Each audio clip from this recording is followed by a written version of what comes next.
На Камчатке! Мы на Камчатке! На Камчатке!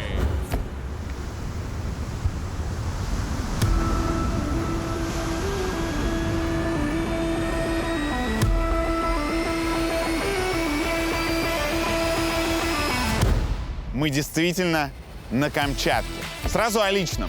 Я не то чтобы супер сноубордист, но кое-как, кряхтя и пошатываясь, все-таки катаюсь. То ли 10, то ли 11 лет назад я впервые попробовал катание вне трассы по нетронутому снегу. Это было настолько круто, что я стал мечтать о поездке туда, где такого снега видимо-невидимо. Одно из главных мировых мест силы такого катания — полуостров Камчатка. А лет 7 назад я узнал, что на Камчатке можно пережить совершенно удивительный опыт. Тебя выбрасывают из вертолета на вершине горы, и дальше, или на сноуборде, или на горных лыжах, ты спускаешься прямо к берегу Тихого океана. В тот момент я окончательно потерял покой и стал копить для такой поездки возможности, время и компанию друзей. В процессе подготовки нам стали открываться грустные факты про Камчатку. Столица, Петропавловск-Камчатский, все еще очень грустный и некрасивый город. А большинство всех этих туристических чудес, вроде долины гейзеров или катания на вулканах, остаются недоступными для абсолютного большинства местных. Почему регион, который мог бы быть русской Исландией, совсем не Исландия? Почему люди, особенно молодежь, продолжают уезжать отсюда тысячами каждый год? И только ли в климате дело? Почему в России даже такие жемчужины остаются такими необустроенными? Мы провели здесь больше недели, общались с самыми разными людьми и попробовали узнать ответы на все эти вопросы. Все, что узнали, рассказываем вам. Вперед! Юрий будет дуть, дуть будет Юрий.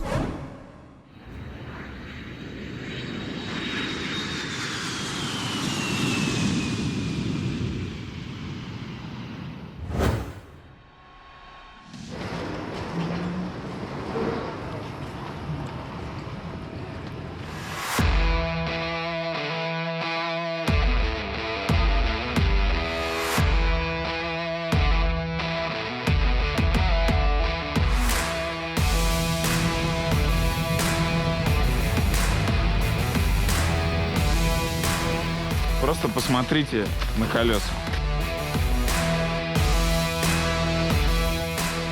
Мы едем на нашу базу. Прям к ней нельзя подобраться на классическом микроавтобусе, который забрал нас из аэропорта. Поэтому мы проехали полчаса и пересаживаемся. Мы приехали в место, где стоят спецовые камчатские махины. Вот это не наш случай. Выглядит потрясающе. Я мечтал бы на такой поехать. Это для экспедиции, куда дорог вообще нет. У нас что-то типа дороги есть, и поэтому мы туда поедем на вот таком красавце.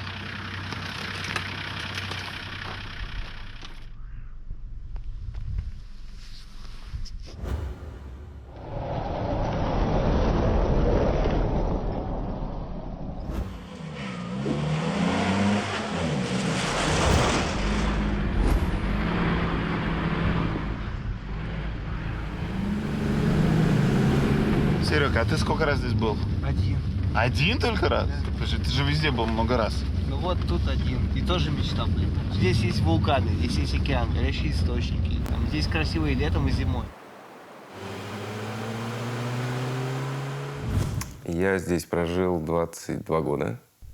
Потом я переехал в Москву по работе, но, опять же, по работе сюда приезжаю достаточно регулярно, провожу где-то полгода. Моя профессия, я работаю гидом. Соответственно, я ездил по всему миру и езжу до сих пор, организовывая какие-то путешествия и катая людей с помощью вертолета. Мне 33 года, и я никогда не летал на вертолете. Сейчас будет первый раз в жизни. Я вообще не боюсь летать, но раньше отказался только самолет. Мне страшно. Артем, а тебе не страшно, да? Уже нет. Уже нет. Как поет наша любимая группа, знаешь? Знаешь, я так боюсь. Я так боюсь. Как же я боюсь. Нормально? Серега,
был напомнить. Что нужно надеть. Мне казалось, это очевидно. Глаза чуть просто не выдавило сейчас, не разрешетило снегом. Если вы никогда не понимали, для чего столько людей месяцами или годами копят деньги для того, чтобы пригнать на Камчатку, место, где нет подъемников и далеко не блистательная инфраструктура, просто посмотрите вот туда.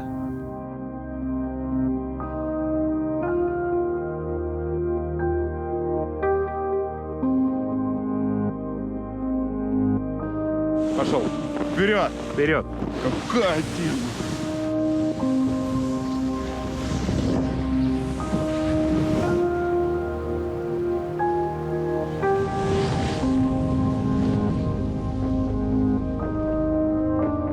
Давай, сразу пошел.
Левее. Только ты не кали, пожалуйста, посередине этого поля. Пускай оно останется, причем мы туда еще можем спуск сделать, по большому счету.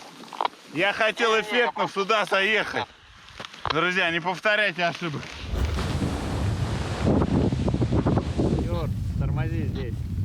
К тому сноуборду, который я всегда практиковал, то есть трассовому, это имеет условное отношение, потому что я привык на трассе, подсогнул ножки так, опорная, все. А тут вообще не так. Артем, так же надо стоять? Я правильно уловил или нет? Вот так. Да. Вот. Да. Иди, блин, и поучись вот так вот кататься. Где? Блин. О. Все хорошо, красиво. Я это... Хоть пальцами там лазить. наложил киношного. О, слушай, по-моему, прям в пластину попало. Нормально. Пацаны, а почему вы без шлема катаетесь? Я единственный, потому что я лох главный, но все равно. Но ведь даже вы можете о камень зацепиться. Почему без шлема, Серег? Нечего ответить тебе, да? Ну давай, я на твоей стороне, потому что я понимаю, ты иногда прав бываешь. Не-не-не. Так почему без шлема? Да история простая. Извините, сейчас будет пафосно. Умереть не страшно. Страшно остаться овощем, блин, в нагрузку семье. Блин, речь же не про себя, речь про то, что надо думать о других. Когда катаешься без шлема, это эгоизм. Коротко итоги. Вертолет не так страшно, как казалось. Пухлый снег и вообще катание, это просто невероятно. Я понимаю своих коллег, которым просто башню рвет от этого. Я сейчас чувствую себя немного кентавром, потому что у меня вот эта вот нагрузка на заднюю ногу, вот здесь. Она была просто такой, что у меня ощущение, что от напряжения и прокачанности подштанники сейчас разорвутся и лопнут. И вот чтобы хоть чуть-чуть стало легче, мы должны сейчас ее успокоить. И мы это сделаем в горячих источниках. Много лет назад была реклама какого-то мобильного оператора. Там был снег, вот такой же горячий источник, и обезьяны в мужика бросали снегом. Я тогда узнал, что такие штуки бывают на Камчатке. Я не уверен, что там снимали. В общем, с тех пор я мечтал сюда попасть.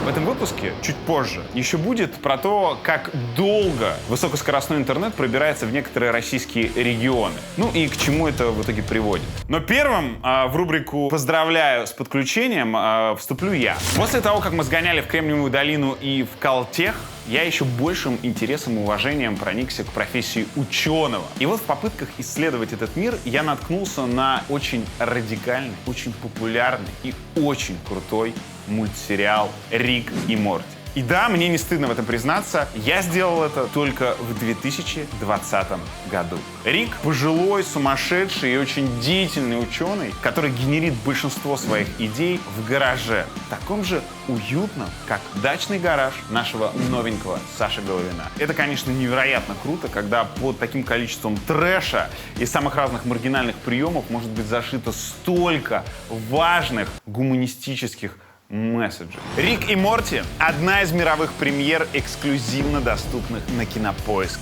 Часть из нас привыкли пользоваться Кинопоиском как полезным медиа про кино, где можно смотреть и ставить оценки фильмам, читать рецензии и новости. Но теперь это еще и полноценный онлайн-кинотеатр Кинопоиск HD, где по подписке доступно огромное количество контента на любой вкус. Популярные сериалы от классики типа «Друзей» до свежего хита из Ирландии «Нормальные люди». Эксклюзивные российские сериалы собственного производства. Свежая режиссерская работа кинокритика Романа Волобуева «Последний министр». Новый фильм Анны Меликян «Фея» с Константином Хабенским. А на конец июня запланирована премьера детективного триллера «Водоворот». Большой выбор детского контента для разного возраста, включая только что вышедшее продолжение легендарных «Смешариков», эксклюзивно доступны на Кинопоиске. А внутри детского режима есть специальные фильтры, с помощью которых можно управлять доступом к контенту и настраивать его под возраст ребенка.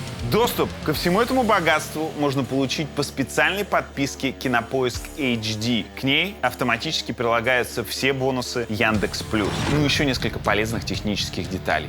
Никакой рекламы, оригинальная озвучка и субтитры. Можно начать смотреть на смартфоне, а продолжить на планшете, ноутбуке или телевизоре. Автоматическое проматывание заставок и титров. Ныряем по ссылке в описании. Там можно получить первые 45 дней подписки на Кинопоиск HD бесплатно по промокоду «ВДУТЬ». А среди всех, кто активирует промокод, Кинопоиск генератором случайных цифр выберет 50 человек, у которых подписка продлится с 45 дней до года. А 5 человек в подарок получат Яндекс.Станцию. Вперед! Рик и Морти. Супер. Блинский блин! Знаете, к своему возрасту разочаровалась в отношениях, и поэтому, дамы, я завела себе щенка. И я в восторге, знаете, ни один мужик меня не встречал так с работы. Никто никогда в жизни не ссался от счастья при виде меня. Максимум от Балтики, понимаете? Ты же медик. Да. Твоя история — это история человека, который работал на Камчатке стоматологом, Да. а потом бросил все для того, чтобы стать стендапером в Москве. Да. То есть я училась в Хабаровске, поступила, причем по краеву, я поступила на, как это называется, ну, край выделяет деньги, ты учишься бесплатно. Да. То есть я выиграла конкурс среди Камчатки, там заняла первое место и полетела учиться бесплатно в Хабаровск. Я, получается, отучилась в Хабаровске, вернулась на Камчатку, я должна была отработать 3 года бесплатно в бесплатной поликлинике, Да. врачом, стоматологом. И вот, собственно, по распределению меня направили в государственную стоматологическую поликлинику. где я работала хирургом-стоматологом. И у меня был оклад за полставки 8 тысяч рублей в месяц. У меня санитарка столько получала. Ну, у нее просто там уже она долго работала, все дела. У меня было, получается, рабочий день начинался с 9, заканчивался в час. И у меня было 20 талонов. То есть это на каждого пациента с учетом кварцевания 15 минут. И мне было, да, там... Это же зубы, а там пломбу час ставить только. Не, я удаляла, я была хирургом. И у меня на пациента выходило, получается, 15 минут. Поэтому у нас была такая система. Заходит первый, ты ему ставишь анестезию в коридор. Второй, анестезию в коридор. И они все у тебя сидят в коридоре, так до 5 человек. Так. 5 их набирается в коридоре с анестезией. Я их не контролирую.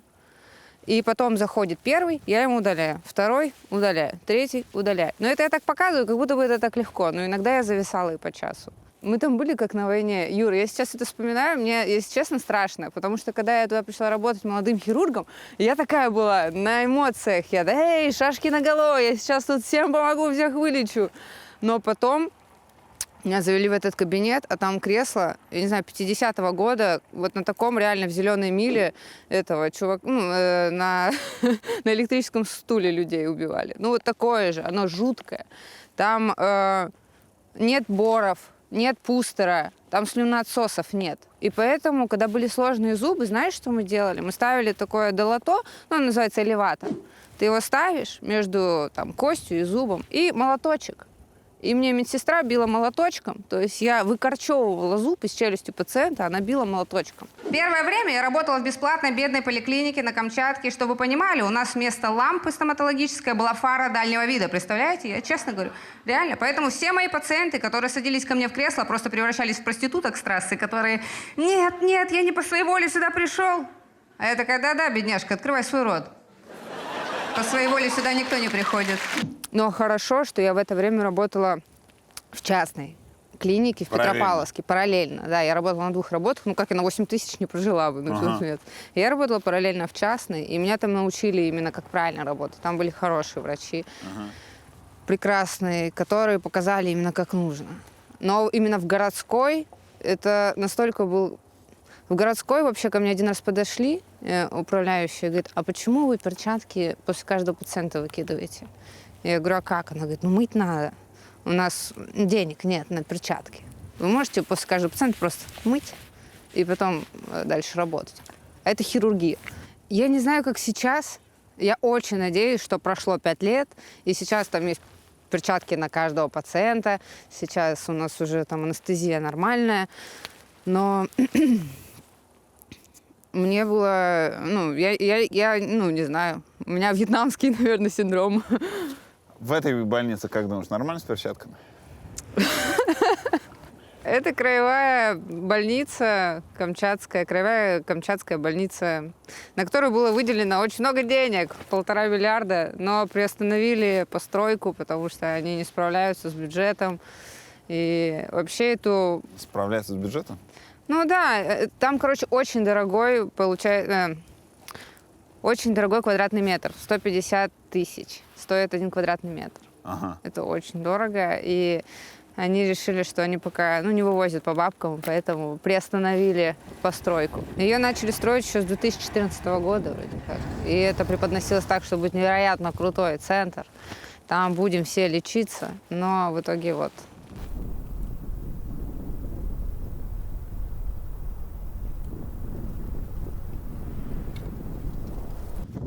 Я обманула своих родственников, сказала, что я повышать квалификацию, что я на ортодонта полетела учиться. Ну, потому что они меня не отпустили. Я поступила на ортодонта, у меня есть диплом ортодонта, я могу брекеты ставить, но не советую. Пора, я это мало ходила. То есть ты специально поступила в Москву? Да. Чтобы тебя отпустили? Ну, чтобы успокоить их, да. Ага. А на самом деле ты просто приехала... Я просто искала, где зацепиться. Я просто смотрела, как можно устроиться. Работала стоматологом, а вечерами ходила на открытые микрофоны, на стендап. И вот через пару лет меня заметили, позвали в Good Story работать сценаристом. Так я вот уволилась со стоматологии. А потом вот сейчас креативный продюсер в диджитал-агентстве Divico. То есть сейчас я... придумываю приколы, креатив, а вечером занимаюсь стендапом.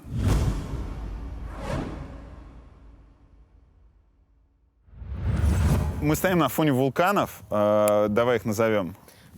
Пожалуйста, справа налево. Справа налево. Козельский, Авачинский, Корякский. У тебя же татуха даже вулкана есть. Да, это Камчатка-клан.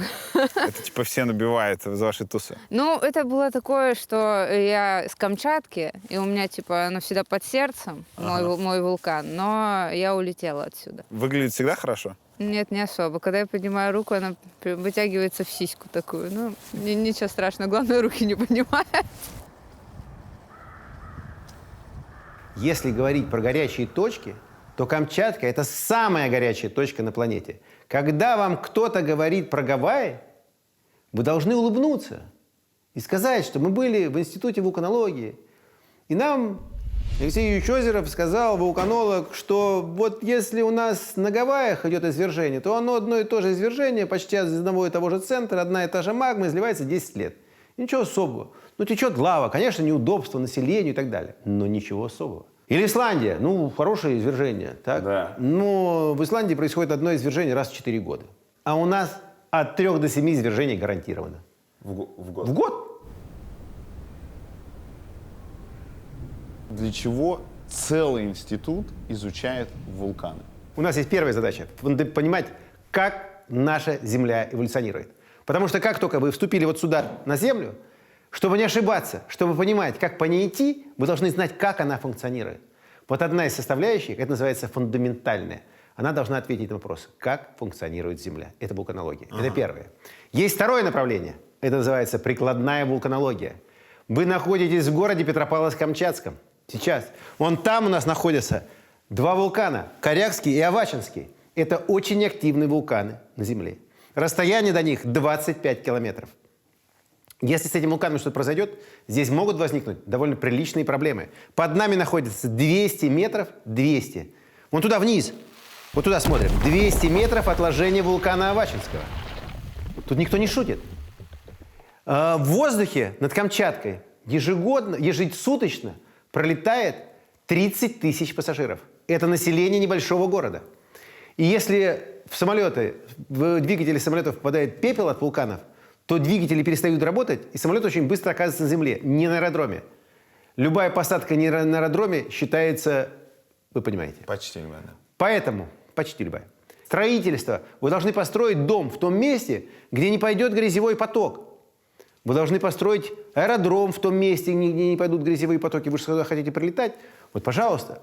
Так, вот эта прикладная вулканология, связанная с безопасностью. И еще есть прикладная вулканология, связанная с месторождениями полезных ископаемых. Например, каждая 3-я лампочка или 4-я, которая горит над вашей головой, это заслуга Института вулканологии, которые когда-то сотрудники Института вулканологии открыли дачные источники, потом их разведали, потом показали запасы тепла Земли, и там сейчас работает Мутновская геотермальная станция. И вот это достижение Института вулканологии. Это одно из них. Например, крупное платиновое месторождение, открытое на севере Камчатки. Рассыпная платина. Это манна небесная, рассыпная. Не надо ничего делать. Просто моем и добываем платину. Открыто сотрудниками Института вулканологии.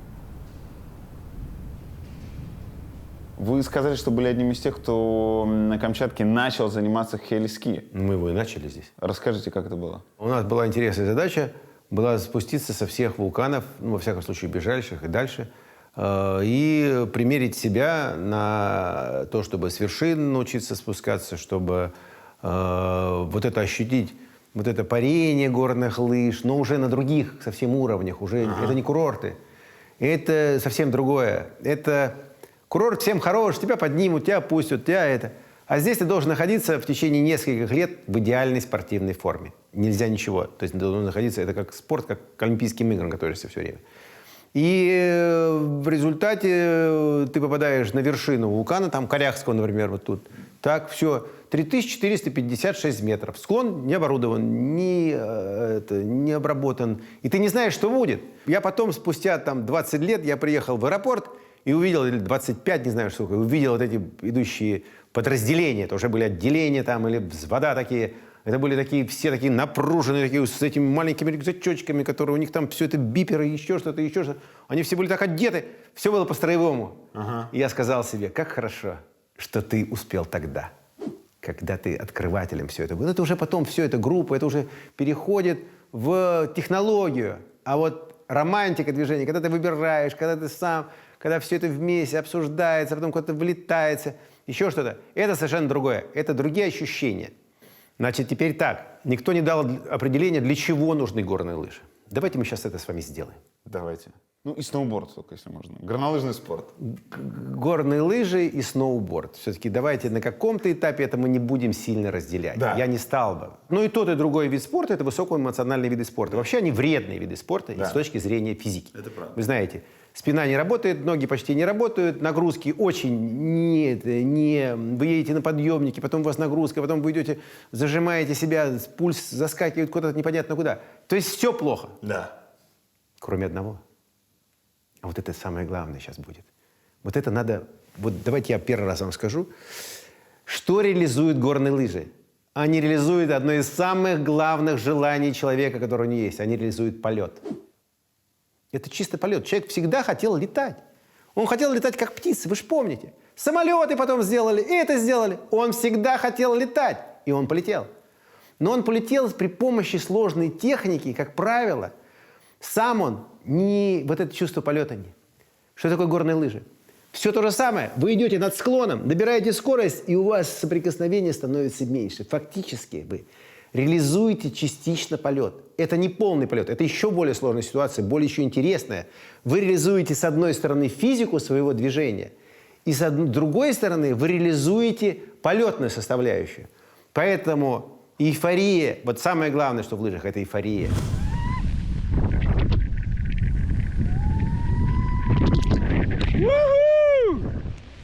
Это эмоции ваши. И это ваша внутренняя глубинная реализация, которая от вас уже на самом деле почти не зависит. Потому что вы ее получили с генами. Это более глубокая вещь. Это крутая остановка сайдинговая, которую подарили нам депутаты.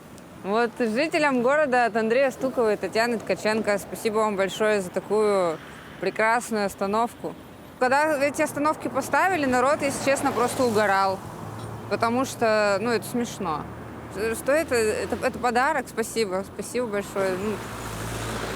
Детали быта и архитектуры. Во-первых, народные холодильнички, когда пакеты выбрасывают за окошко. Я так делал на Олимпиаде в Турине в 2006 году, когда не было холодильника, а колбасу из Москвы привез. Ну и утепление, когда вот таким вот желтым просто щели закрыли.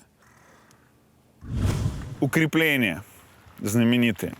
Я слышал, что когда Максим Галкин про них что-то сказал, это прям срезонировало очень сильно. Да, у нас на Камчатке прям все были счастливы, что хоть кто-то это заметил и увидел это убожество. Это сейсмоактивная зона. И там стояли старые такие пятиэтажки еще старых времен. Значит, и в моем понимании, вместо того, чтобы, обладая таким бюджетом, построить новое жилье людям, они укрепили пятиэтажки.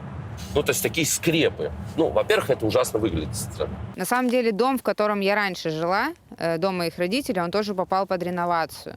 Выделялись деньги на реновацию, чтобы, получается, переселять людей в новые дома. А эти дома просто взяли и сверху поставили еще какие-то балки для укрепления. Но зато все равно жители такие: о, ну хотя бы выглядит так поприличнее немножечко. Ну, оно выглядит убожественно, но оно хотя бы свежее. Видно, что это, ну, не вот такие вот заплатки, как ты, ну, вот на этом доме можешь увидеть, просто замазанное что-то. Вы когда едете по городу, вы видите дом с ребрами. Да. Это институт вулканологии, это Сергей Александрович Федотов, это плюс 2 балла. То есть, на самом деле, вот эти пятиэтажки, ну, конечно, это же дешевое строительство, ну, относительно, я имею в виду, в архитектурном плане. Расположение, ну, в каком воспаленном сознании, вот у нас стоит дом, вот здесь снег, вот сюда выход вниз, понимаете? Вот здесь все засыпано, вот такой лед, и здесь ходят машины и люди, а здесь уже все стаяло, и это, кто это придумал, где эти архитекторы, понимаете? Но они же спрятались. То есть такое не испортить. Уже нельзя. Уже все. И еще, кроме того, вы сейчас едете по городу, который в хорошем состоянии по отношению к тому, что здесь было 25 лет. Потому что сайдинг есть еще. Вам покрасили... Так, вы не любите, но это лучше, чем было. Вы не знаете. Хорошо? Доедете, остановитесь вокруг какого-то дома рядом и посмотрите, как он облупленный, весь такой. Вот такой весь и был город. Значит, выглядело так. Когда-то я был руководителем, 1990 год, первой российско-американской экспедиции на Камчатке. Страна была закрыта, Камчатка была закрыта на вот такой огромный замок. Все, граница на замке, ключ в кармане. Это закрытая территория. Никто сюда, ни один иностранец попасть не мог. И тогда открыли Камчатку впервые. Да. Стала открываться Камчатка. И появились первые иностранцы. Я начал готовить эту экспедицию. И в результате подготовки экспедиции приехали действительно все руководители. То есть было 6 человек, приехали руководители. И мы дальше сделали экспедицию на Карымском. Все так красиво. Вулканы, там летали на вулкан. У нас был лучший пилот. У нас было повара. У нас все было идеально. Вы знаете, то есть все было супер. И они, приехав оттуда, сказали, ну теперь мы знаем, что в России это лучшее место, где страна. И мне осталось только одно. Мне остался один пункт, который выполнил. Он назывался «Экскурсия по городу». Я к ней готовился очень серьезно. Я все сделал. Я проехал на машине по городу. Я нашел места, мы нашли там, мы обсудили как, маршруты, водитель, все остальное. Посмотрите экскурсовод, посмотрите налево, потому что направо нельзя, посмотрите направо, потому что нельзя, вот тут нельзя ехать, вот тут это, тут асфальт должен быть. Ну, то есть все продумано, все до мелочей, все решили. Экскурсоводы, это, питание, все идеально, все решено. Понимаете, вот как прием правительства, только еще чуть-чуть серьезнее. И все. Мы провезли их по маршруту, была вот такая погода прекрасная, все было отлично, вулкан, все было идеально. Я приехал оттуда, вышел на крыльце института, вот так вытер пот и сказал, все, мы сделали все, что могли, чтобы показать лучшее всего Петропавловск-Камчатский. И они вышли из машины и сказали, а что, катастрофическое землетрясение уже случилось в Петропавловске? Поэтому он тогда был совсем. Сейчас идет бой. Как вы оцениваете состояние города в 2020 году? Ну, нельзя назвать, что состояние города оценивается положительно или, скажем так, наш город действительно стал в 2020 году удобным и привлекательным для туристов. Конечно, все эти проблемы, они системные, они накопились не за один десяток лет. Наш город строился как город временщиков, то есть сезонно приезжали сюда люди работать и впоследствии, поднакопив денег, уезжали на материк жить. Поэтому строилось все, исходя еще из требований к сейсмике, поэтому красивыми зданиями, к сожалению, наш город похвастаться не может. Мы создали несколько парков за последние несколько лет в рамках программы «Федеральная комфортная городская среда», в том числе и главный наш парк в центре города на Никольской сопке, посвященный историческим событиям 1854 года, обороны Петропавловска от англо-французской эскадры. Еще ряд объектов. Потихонечку преображаем площади, строим новые гостиницы. Мы приняли в прошлом году, в 2019-м, 20 иностранных лайнеров, но, к сожалению, лайнеры останавливаются прямо рядом с погибшими, полупогибшими деревянными объектами культурного наследия, старыми домами, которые практически уже сгорели, но которые мы восстановить пока не имеем возможности.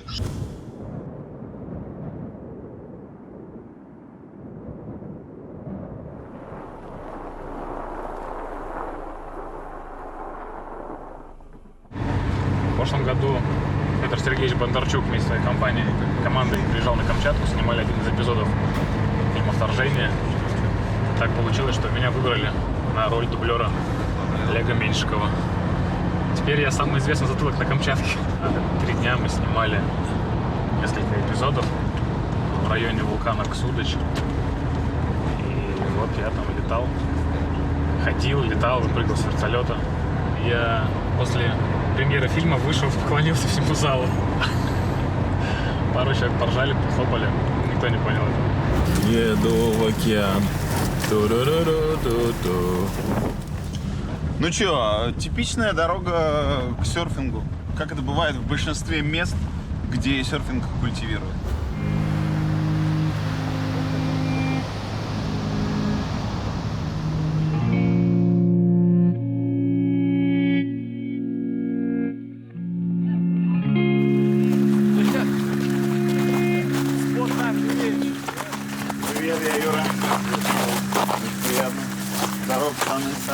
Юра, очень приятно. Очень приятно. Очень приятно.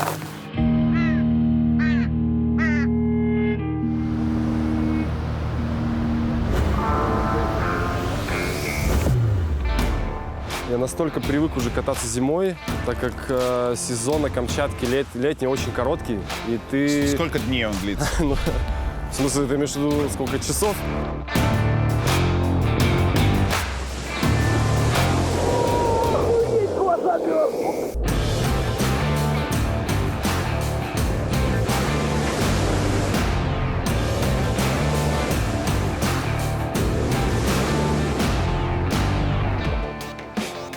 На самом деле сегодня кайфовый день, потому что солнце и такое ощущение, как будто это не зима, а так типа весна. Даже, это, знаешь, летние мотивчики, но вода ледяная один фиг. Не, ну лето типа у нас там 3 месяца, 4 месяца, а зима 7. Потому что весны нет, даже вот сейчас март, и ты сам видишь, что на улице холодно, везде снег. Поэтому хотелось просто кататься больше, и поэтому я начал кататься зимой еще там лет 10 назад. Вода, когда попадает вот сюда, реально как будто мороженое поел.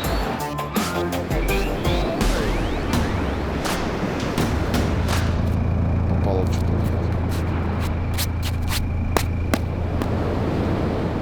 А самый кайф, знаешь, в чем? Что мы никогда не видели говорящего тюленя.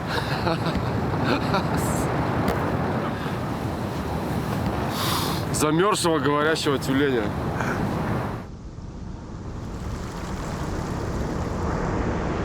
Ребята писали там из Австралии, типа, ну, там, сумасшедшие русские, ну, вся вот эта история, красная машина, да, вот эта тема. Но на самом деле самый прикол в том, что чувак, который писал, что вы психи, прилетел потом на Камчатку где-то там лет через 6 и залез в океан зимой. И я охренел. Я думаю, ты, блин, это мы мечтаем прилететь в Австралию и кататься там, да? Ну, а тут наоборот, чувак, у него реально была мечта прилететь зимой и попробовать с нами серфинг. Вот это самый крутой фидбэк был в моей жизни. Мы так стоим уже 10 минут рядом друг с другом, а все потому, что интернет ловит только тут, поэтому это такой интернет-пятачок. Если шаг вот сюда сделать, то уже его нет. И что, так всегда, да? Зимой, да. А летом у нас Wi-Fi. И как бы везде тут все ловится. Все прекрасно. Мои корюшка. Вот здесь. Юра, давай тарелку риску. Держи. Да? Давай. Находясь здесь, хочется поднять самый короткий тост, который только возможен. За Россию, пацаны. Давай. Едем мы ночью, часов в 10, наверное, было темно. И тут такой, типа, а что там за светопредставление такое? Дорога наша на долину. Смотрю по сторонам, что там дом увидел? Говорю, темно, ничего не горит. Он говорит, да нет, смотри, там что-то мерцает так сильно. Я такой, блядь, где? Он говорит, вон, показывает пальцем на небо. Говорю, чувак, это звезды. Да ладно, говорю, серьезно? Карта Камчатского полуострова. Смотри, мы сейчас находимся где? Вот где-то здесь. Так, смотри, вот это город Петропавловск, Камчатский. Да. А мы... Вот эта речка выходит в океан, мы вот здесь. Ого! Мы так отбабахали? Да. Парень. Это поселок, видимо, с удивительным названием. Что? Парень. Реально? Реально есть такой поселок? Ты что, нет, ты местный? Ты не знал я этого? местный, но слушай, я вот тут вообще родился. Колхоз Октябрьский. И что там было? Да ничего, бараки, и люди ловили рыбу. И вот так мои родители познакомились, приехали сюда. Зато люди, которые, там, например, девчонки, которые оттуда, если им надо написать сочинение про родной край, они могут его заглавить «Мой парень». Мой парень. Кто не знал, что вообще поселок Парень есть? Парень. Валит еще потому, что, наверное, хотят просто комфортно жить.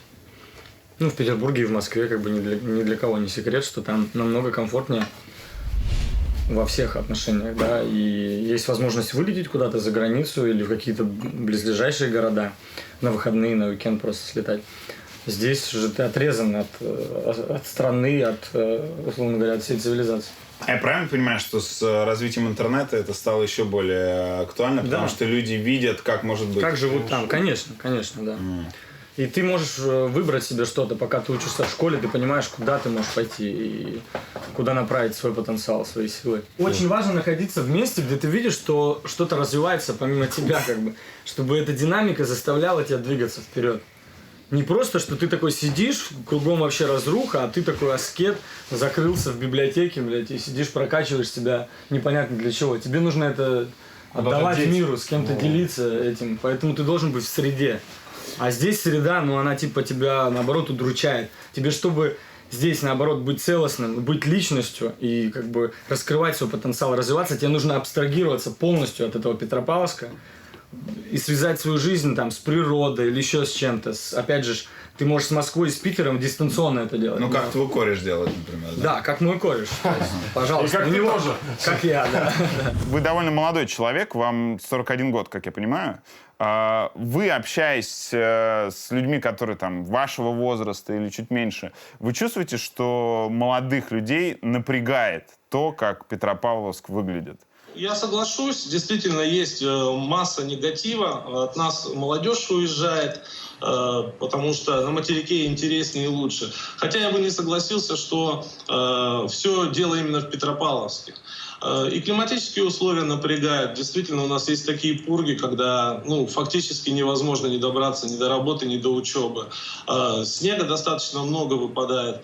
Не сразу удается расчищать. Ну, а с точки зрения архитектуры, да, если вы, скорее всего, вы про это спрашиваете, архитектуры и благоустройства, действительно, есть еще и, скажем так, рельефные моменты. То есть наш город, он очень вытянут и находится фактически между сопками. То есть даже те пространства, которые могли бы возникнуть там, они в силу определенных обстоятельств нереализуемы. Да, наверное, соглашусь с вами, что порой трудно жить в Петропавловске-Камчатском, и уж тем более наслаждаться его видом. Отчасти компенсирует это все природа, которая нас окружает. И вот создать некий симбиоз природы и потихонечку встраивать нормальную архитектурную линию прежде всего благоустройства, наша задача. Мы, по-моему, третий регион по дотациям в стране. И вот это вообще непонятно. То есть этот край, он богат там, типа, всеми ресурсами, да, здесь есть и золото, здесь есть, рыба, понятно, это все очень как бы. Здесь добывают золото, здесь много приисков. То есть, в принципе, мне кажется, если бы правильное было бы, условно говоря, развитие регионов, да, если бы оно было бы нацелено на людей, да, которые здесь живут, то нам не нужны были бы никакие дотации вообще. Мы бы на самообеспечение легко выживали. 170 тысяч в Петропавловске, же 350 в Камчатском крае. Смешно, когда такое огромное количество рыбы вылавливается, мы кормим всю страну этой рыбой красной, и еще Японию, Корею, там, Китаю частично. И мы не можем сами себя обеспечить. Мне кажется, что-то, проблема с менеджментом и со всей остальной историей. В том году запустили социальный проект. Конечно, когда это увидел первый раз, я охренел, вот правда. У меня, не знаю, у меня душа прям вывернулась. Короче, проект в том, что рыбу раздают людям. В смысле, ты знаешь, как выглядит? Вот как в 90-х, там, очередь за колбасой. То есть стоит, фура огромная, там открыты двери в нее, и оттуда чуваки раздают людям рыбу.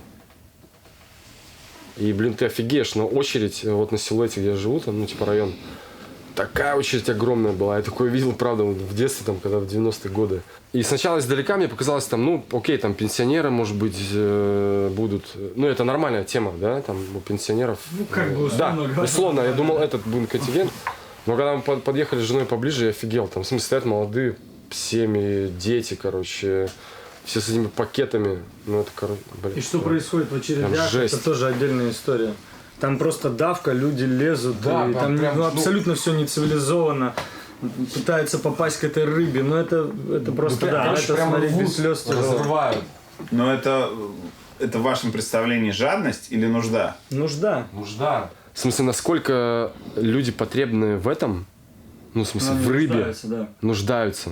Да, хотя здесь-то с чего возникла рыбный край. Это жесть. У нас раздавали рыбу, да, в 2019 году, но это тоже плохо закончилось, потому что Кто-то из производителей решил это сделать, да? Ну, это власти это говорили, что это идея губернатора, что вот он, добрые рыбопромышленники дали рыбу по его просьбе, чтобы раздать 170 тонн горбуши жителям Камчатки. Но и они и это сделать не смогли. Раздача была плохо организована. Тут были сумасшедшие давки. В них пенсионеры получали травму. То есть в очередях за этой рыбой в рыбном краю, который считается Камчатка. То есть достаточно позорное было зрелище. Рыбный край. И полно людей, которые претендуют на бесплатную рыбу и давят друг друга. Ну да. Рыбный край, в котором достаточно много богатых людей, которые заработали состояние на этой рыбе. И это хорошо, что они его заработали. То есть ничего плохого нет в том, что много богатых. Плохо, что много бедных. И плохо, что поселки, которые стоят на реках, благодаря которым, собственно, эти люди и зарабатывают миллиарды. Миллиарды – это не фигура речи. За одну путину они могут заработать 1 миллиард рублей, 2 миллиарда рублей. И вот они там зарабатывают, а люди, которые живут в этих поселках, живут бедно. Поселки стоят там полуразрушенные. Там, люди в них вымирают, потому что там плохая медицина. Люди оттуда уезжают. Вот как-то так. Так как я работаю риэлтором, очень много людей каждый день со мной общается. И я вижу проблемы людей, почему они продают квартиру, покупают, переезжают там, или приезжают. Как бы максимальный, так скажем, срез. Да? Это все-таки проблема в умах, да, в голове. Люди находятся в таком подвешенном состоянии. Они живут здесь на чемоданах. Они хотят уехать, и это надо менять. То есть должна быть, как и в принципе в стране, должна быть какая-то идея в любом случае. Ты не можешь жить просто так. Тебе нужно чем-то подпитывать себя. Ты должен быть заряжен. Если ты не можешь ее создать сам, ну, все по-разному, да, кто-то может, кто-то не может. Тебе должны ее как-то хотя бы предложить, и ты должен выбрать что-то. Так вот, идеи какой-то, там, развития этого края, куда мы движемся, для чего, и почему мы должны собирать мусор на океане, увозить с собой, а не выбрасывать его здесь, или, условно говоря, не выкидывать бычок с окна, или, не знаю, ругаться с соседом из-за парковки, блядь, потому что он там поставил, условно говоря, на свое место, непонятно. То есть это все отпадет, когда люди станут добрее. А добрее они станут тогда, когда они успокоятся, выдохнут и поймут, что они вот здесь, сейчас, у них все круто, они хотят здесь жить, они хотят здесь растить, воспитывать детей. Но сейчас этого нет. То есть это серьезная проблема.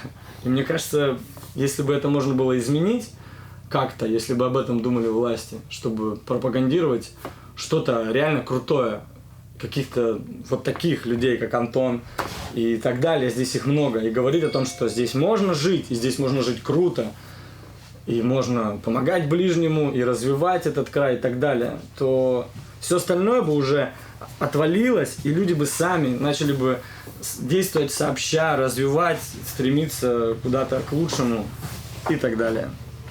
Вы же тоже слышали, что Камчатку сравнивают с Исландией? Ну, слышал, у нас климат очень похож. В Исландии люди живут достаточно обеспеченно. А почему Камчатка в этом смысле не Исландия? Ну, сложно сказать. Но здесь комплекс, наверное, причин. Опять же, что деньги, которые здесь зарабатывают, тратят за пределами Камчатки. А если тратят на Камчатке, ну, не всегда рационально. И еще интересно, вот одна из причин, на мой взгляд, что если вы пройдете по камчатскому правительству, там, к губернатору, к его замам, к министрам, и выяснится, что у них у всех есть квартиры, дома за пределами Камчатки. То есть они тоже здесь работают, зарабатывают, а потом мыслями уже где-то в другом месте. Там, в Калининграде, в Москве, в Петербурге. То есть для них Камчатка – это способ заработать и уехать. Но если вы строите дом, у губернатора, например, дом в Калининграде есть.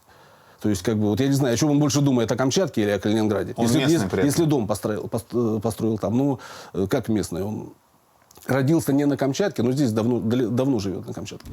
Почему Камчатка не Исландия?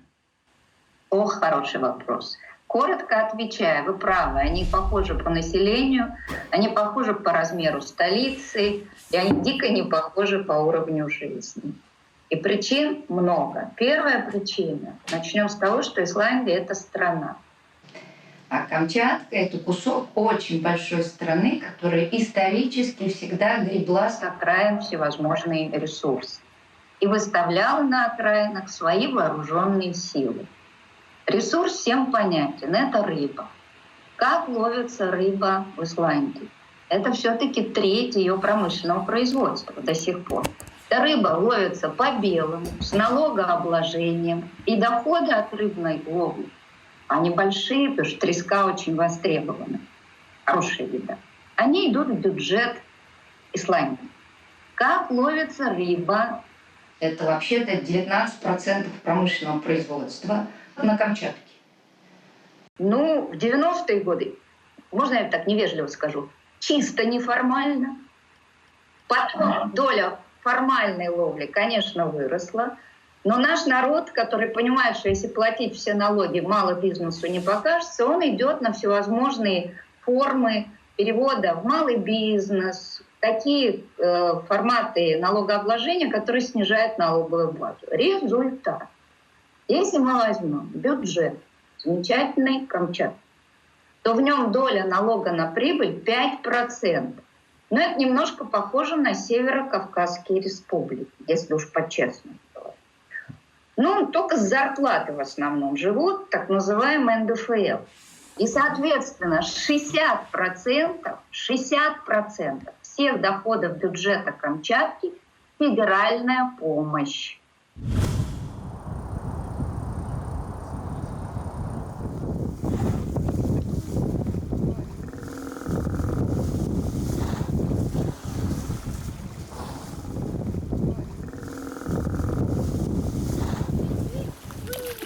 Мы приехали на Маховую. Вот здесь есть лежбище Сивучей. Здесь был рыбозавод.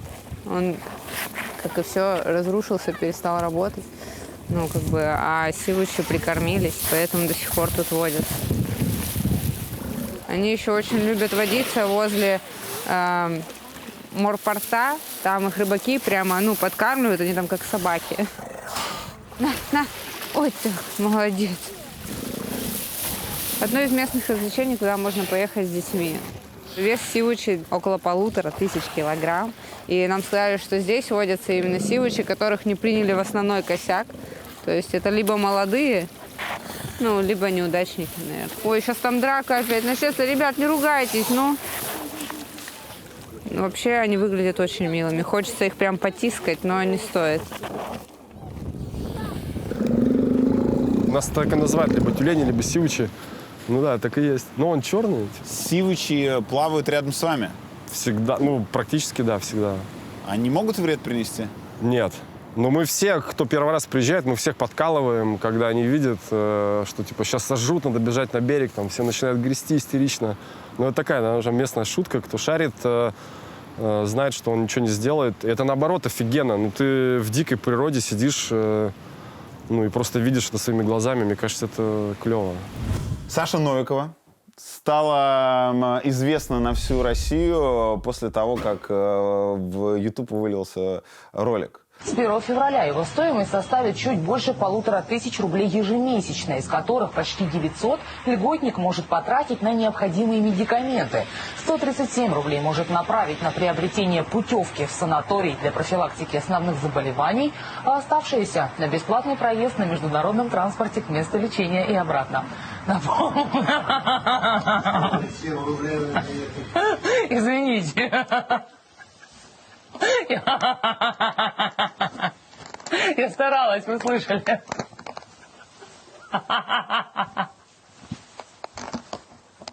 Как ты этот смех сейчас воспринимаешь?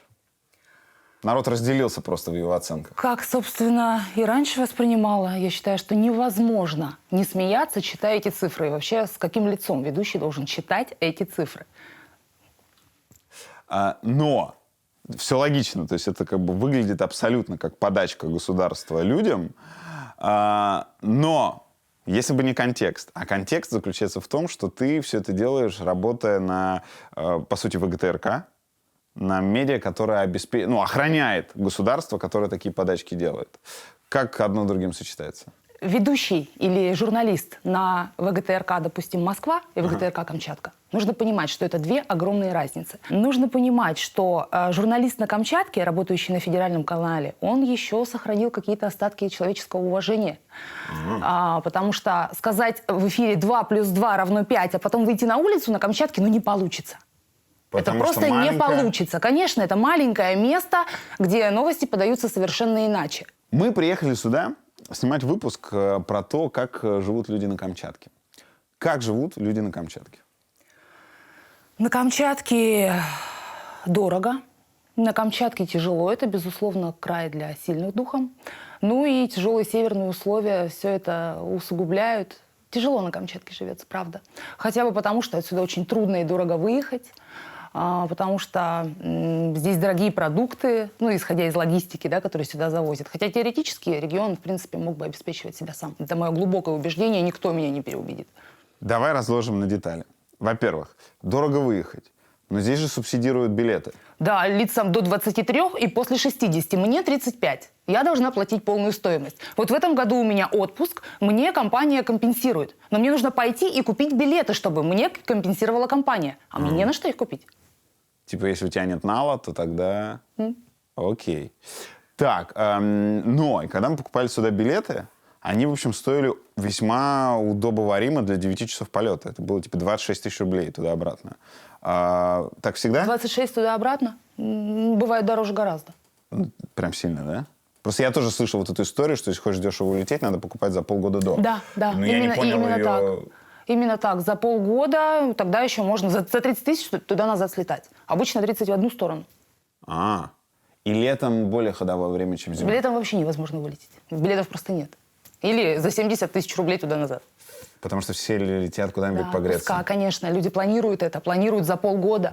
Дело не только в климате, а в том, что здесь тяжело жить. Тяжело здесь люди выживают. Ну, у меня вот знакомый получает 45 тысяч, он получал, он работал учителем, и у него коммуналка 12. Ну, то есть сколько это остается? 33 тысячи.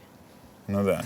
Ну, на 33 тысячи в месяц, учитывая нынешние цены. То есть, короче, раньше тут были дальневосточные коэффициенты, и здесь действительно зарплаты были в 3 раза больше. Но потом это куда-то все делось, и зарплаты остались примерно такие же средние, а цены повышаются. Дорого тут жить, это точно, 100%. Дорогая квартплата, дорогие квартиры, продукты. У тебя сколькикомнатная квартира? 3. Трехкомнатная квартира. Сколько метров? 64, 8, что-то в этом. Да, 65 метров. Да. Сколько ты платишь за нее комнату? Ну, около 12. 12 тысяч рублей. Это много. А почему так дорого? Ты знаешь, у меня этим вопросом занимается муж. Потому что рожденный тратить, копить не может. Считать не может и так далее. Этим вопросом у меня занимается муж, если честно. Он и оплачивает. Потому что я однажды попыталась разобраться во всех этих квитанциях. И у нас не мультиквитанция, когда приходит одна, и вот там вот по строчкам все платежи, которые ты должен внести. У нас 5 разных квитанций. Я однажды села. Думаю, дай-ка я разберусь и попробую сама заплатить. Так вот, мне показалось, что это все рассчитано на то, чтобы человек просто сошел с ума и заплатил, не разбираясь. Лишь бы отстали. Вот это мое мнение. Оценочное, субъективное, какое угодно. Но оно рассчитано на то, чтобы человек сошел с ума и не стал разбираться. Отдал деньги и забыл. Помидоры за 900 рублей килограмм, который мы вчера видели, это норма? Или это дорогой магазин мы увидели? Да, это норма, если это термальные овощи, выращенные на Камчатке, либо это Азербайджан. Они вкусные, действительно ароматные, сочные помидоры. Китайские стоят, 250, но это трава, это невозможно есть. Китайские плохие, да? Да. Это, и огурцы такие же, это трава. Помидоры и прочие темы. Помидоры, что это вообще? Что такое помидоры? Ну, блин, супер дорого. Помидоры сейчас, Китай перекрыли из-за коронавируса. И помидоры 550, 600, огурцы тоже такая же история. У тебя отец уже уехал отсюда? Да, в Краснодар переехал с семьей. Давно? В прошлом году. Да? Да. Но они просто устали от того, здесь выживать, вот как я и говорила, потому что у них реально уже не хватало денег. И они сейчас... И они еще... Они устали жить в холоде. И они сейчас переехали в Краснодар, это одно из самых теплых мест России. И они до сих пор в шоке, фотографируются с ящиками фруктов. Типа, вот, на 1000 рублей мы столько купили. У них такое счастье. Коммуналка. Почему она такая дорогая? Объясню все достаточно просто. Мы, хоть и являемся полуостровом, но по сути остров. То есть все практически производств, кроме рыбной промышленности, это, понятно, вылов рыбы и ее обработка.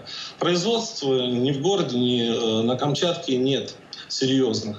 Поэтому все потребление энергоресурсов происходит населением. Соответственно, энергетики должны вкладывать в тариф все свои затраты. Но не это, конечно, главное. Главное то, что наши ТЭЦ, 2 ТЭЦ у нас в городе, они работают на топливе, на мазуте. Частично перешли на газ, на свой, но газового месторождения не хватает для того, чтобы полностью обеспечить потребности ТЭЦ. Поэтому мы везем мазут танкерами, исходя из тех цен, которые устанавливают поставщики. Соответственно, мазут становится золотым. Представим себе идеальный мир. Идеальный мир, в котором хотелось бы, чтобы житель Петропавловска с зарплатой в 50 тысяч рублей не платил за небольшую трешку 14 тысяч коммуналки. Что должно произойти? Государство должно этот мазут субсидировать? Ну, это самое простое решение, да, но, наверное, это не совсем правильно. Я думаю, что надо развивать собственные ресурсы. В том числе у нас есть такой проект, который сейчас разрабатывает Новатэк. Это завоз сжиженного газа через Северный морской путь. Они его завозят для Азиатского Тихоокеанского региона, и в том числе могли бы снабжать и Камчатку, в частности Петропавловск. Но есть трудности военного характера. Наша бухта стратегическая, поэтому на ней переливочные никакие базы ставить нельзя. Не забываем, у нас есть атомный подводный флот. Кроме этого, большая территория вокруг Петропавловска-Камчатского принадлежит Министерству обороны. С этим есть тоже трудности, потому что мы хотели поодаль сделать в Бичевинке, так называемая, это бухта такая, тоже бывший военный поселок, переливочную базу такую, где бы распределялся сжиженный газ. Но пока реализовать это получается с трудом. Новатэк не отказался пока еще от своих замыслов. Но как это будет реализовано и когда, пока под вопросом. Нам нужно топливо, другие энергоресурсы, которые бы были более дешевыми. А вот как они достанутся нам, это вопрос. Потому что у нас же есть еще и горячие источники, есть реализация геотермальной станции. Но она не позволяет все потребности, и она достаточно далеко от города находится, не позволяет все потребности города обеспечить. Я правильно понимаю, чтобы не топили мазутом, и чтобы людям было дешевле за коммуналку платить, нужно было когда-то построить не одну Мутновскую геотермальную станцию, а по всей Камчатке их рассредоточить? Ну, я бы так сказала, да хотя бы около Петропавловска попробовать. Там все-таки Куст, Елизово, Величинск, Петропавловск, и это уже по сумме будет 70% всего населения Камчатки.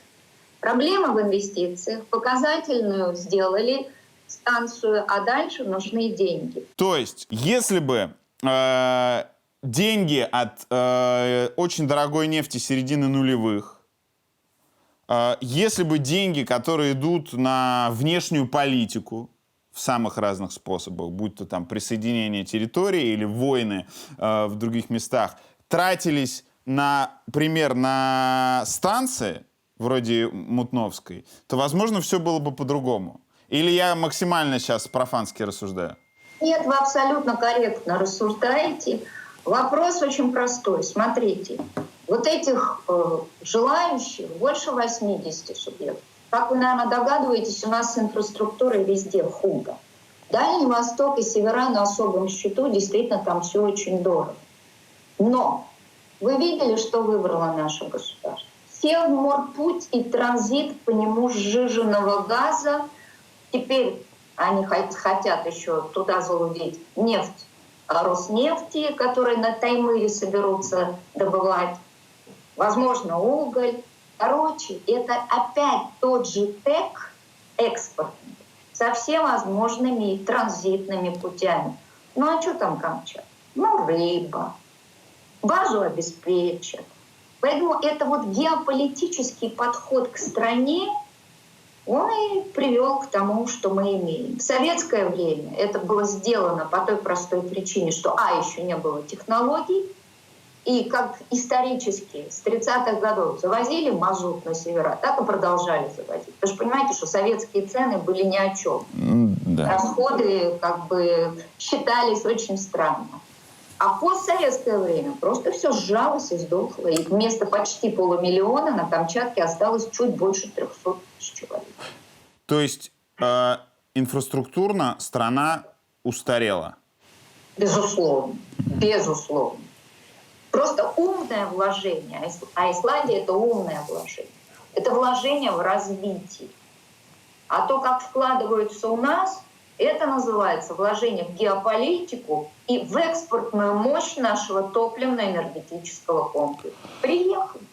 Помните, на парковке, где мы пересаживались в этот большеколесный джип, была такая лохматая собака. Парковка находится минутах в 40 езды отсюда, а у той собаки на нашей базе живет мама и сестра. И каждое утро они охраняют наш покой, когда мы идем на завтрак. Вот такие они красавцы, но не очень хорошие. Они очень хорошие, большие. Это акиты, да, Серег? Да. Привет, хороший. Погладить можно тебя? Пойди, мой хороший. Хороший такой. Пушистенькая, такая мягкая, такая. О, я вообще не собачник, но они такие очаровательные. Очень хорошие. Камчатка и Исландия похожи? Нет. Близко не лежали. Рядом не лежали. Ну, то есть это совершенно другая география. Да, она плоская, вот такая Исландия. Это же ледники, все плоское, как вулканы? блин. Вулканы плоские. Гавайи, вулканы плоские. Вы стоите на Гавайях, на краю вулкана или там на склоне вулкана, внизу там вулкан Мауна-Лоа. 4000 метров. Вы стоите, вы в жизни никогда не догадаетесь, что это 4000 метров. Он плоские, это щитовые вулканы. А у нас Ключевской 32 градуса, раз, коряка, вон она, посмотрите. Все, 28, понимаете, Авача и так далее. Это нормальные вулканы, это человеческие. Исландия, это вообще ужас. Вулканы все совсем плоские, понимаете, там дороги кругом, еще что-то. Вы приезжаете на вулкан, и вы его не увидите, конуса не будет. Почти не будет конуса, скорее всего. Я могу сказать, что Исландия кардинально отличается от Камчатки, в первую очередь природной составляющей, потому что там везде есть дороги. Там просто строение такое, этого острова такое, что... Оно позволяет построить это кольцо? Да. То есть, ты хочешь сказать, что рельеф позволяет? Рельеф позволяет, да. Например, в долину гейзеров построить дорогу, ну, я, может, ошибаюсь, но, насколько я знаю, невозможно. Ну, наверное, возможно, но это там все, все равно, что построить такую же инфраструктуру, как в Швейцарии, там, с тоннелями, с какими-то и так далее. То есть это настолько труднодоступное место. Почему Швейцария построила тоннели, а мы нет? Хороший вопрос. Потому что мы не Швейцария. Исландия взлетела на каких вещах? Ну, во-первых, на легальной торговле рыбой, когда она была востребована. Во-вторых, они открыли геотермальные источники, и вот этот свой кусок льда научились питать за счет вод горячих, и то есть сделали доступную, недорогую электроэнергию. И инфраструктуру. Что позволило потом сделать и туристический бизнес. И третье, это же страна абсолютно открытая для инвестиций, как я понимаю. Да. Она на полпути между Европой и Штатами, и они, в общем, к иностранному капиталу хлопают в ладоши, когда он приходит. Но тут мне придется добавить. У нас типа всех хлопают в ладоши. У нас даже и было такое... еще осталось Минвосток развития, который непрерывно хлопает в ладоши, и всем нам рассказывает, сколько соглашений о намерениях они подписали. А потом из этого остается бублика-дырка. Почему? Потому что это погранзона, здесь куча ограничивающих режимов. Здесь в Вилючинске база подводных лодок, общеизвестный факт. И поэтому инвестор нам нужен не всякий. Инвестор нам нужен правильный, чтобы он ходил туда, куда мы укажем, и делал то, что мы скажем. Так не бывает. А про инвестклимат в Российской Федерации я бы скорбно промолчала. Те, кто разбирается в вертолетах, заметят, что мы летаем на непростом вертике, и это типа Мерседеса от вертолетов. Это вообще не наши привычки, потому что мы не любим машины представительского класса. Нам важно было ездить своей командой, потому что, чтобы не напрягать другую группу, пока мы снимаем, пока мы с Серегой пытаемся каким-то образом перемещаться. Вот, а Ми-8, на котором летают все нормальные простые пацаны, стоит дороже, если брать его целиком, чем вот этот вот люкс-вертик. А почему? Потому что топлива он жрет больше, чем Серега на ужин.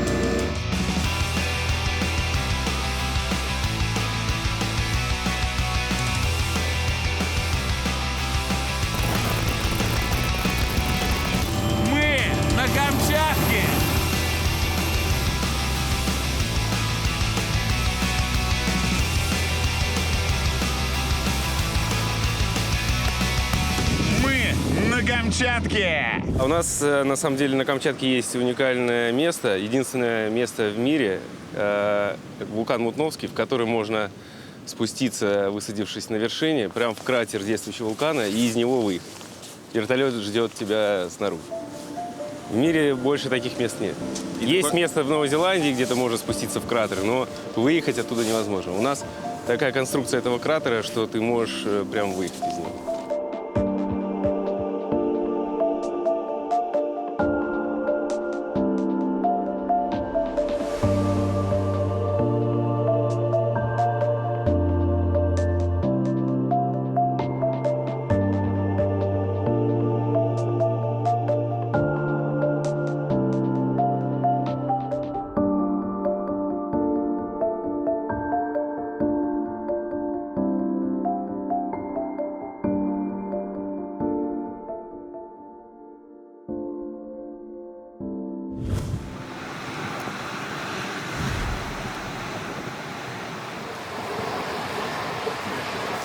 Что вот это за бурление?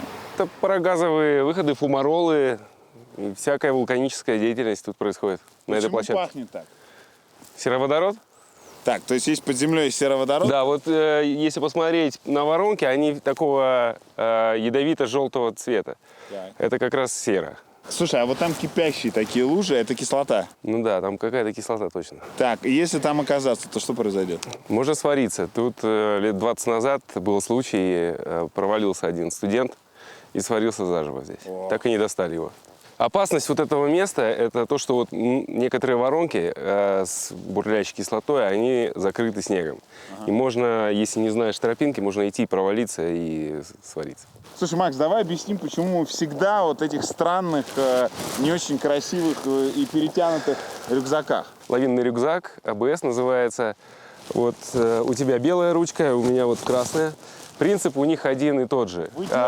Да, если ты чувствуешь, что ты попадаешь в лавину, ты незамедлительно дергаешь эту ручку, и вокруг тебя сзади надуваются два таких больших баллона, там, по 120 литров. И принцип лавины и, собственно, этого рюкзака, как ты находишься в воде. То есть это баллоны с воздухом, которые тебя держат на поверхности лавины. Ага, и не дают тебя лавину. Отбрасывают. Да, они тебя держат всегда на поверхности. Главная опасность лавины, что тебя затащит под снег, и ты не сможешь дышать. Самому выбраться, если ты хотя бы там, под 30 сантиметрами, крайне сложно. Даже под 30? Да, потому что тебя упаковывают очень сильно. И там... Даже если меня накрыло всего лишь вот так, да, то я сам не смогу? Чаще всего ты сам выбраться не сможешь. Вот это да. Надо, не думая, дергать.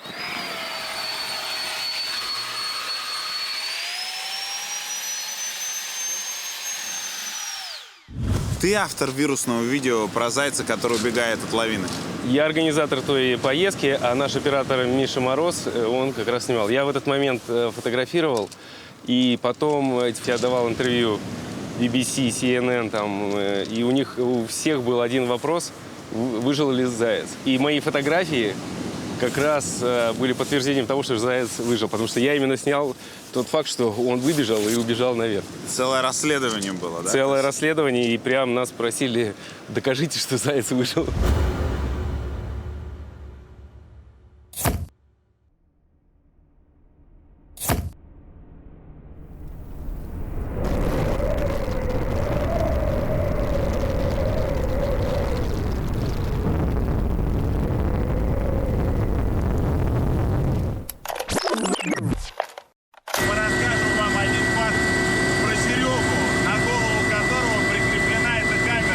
В 2008 году мы летали в экспедицию вместе с Валерой Розовым, это был известный российский бейсджампер, на третью вершину Эльбрус. Вообще считается, что их две, ну все знают две, но есть третья, которая называется Кюкертлю.